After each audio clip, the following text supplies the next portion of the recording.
সবাই তোমার মতো হবে না, তোমার মতো ভাববে না, তোমার মতো কষ্ট বুঝবে না। তাই সবার থেকে নিজের মতো কিছু আশা করাই ভুল। সবাই চায় পাশে থাকতে, কিন্তু তখন না, যখন তুমি একদম ভেঙে পড়ো।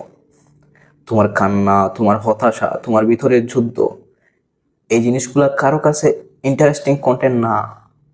তাই শোনো, নিজেকে তুমি নিজেই বানাও।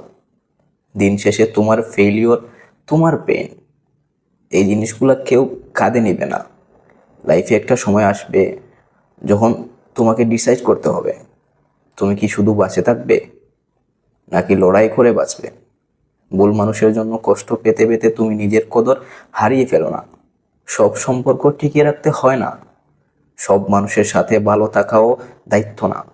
তুমি একা থাকলে মরবে না, তুমি একা থাকলে হয়তো একদিন নিজের আসল শক্তিটা খুঁজে পাবে।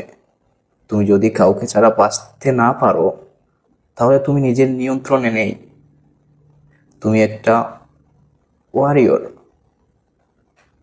তোমার ফাইট কেউ দেখবে না, কিন্তু তোমার রেজাল্ট একদিন সবাইকে চুপ করিয়ে দিবে। তাই এখন কাঁদো, ভাঙ্গো, কিন্তু দম নিও না। কারণ এই লাইফ তোমার, আর এই গল্প তুমি চাইলে এখন থেকেই নতুনভাবে লেখা শুরু করতে পারো।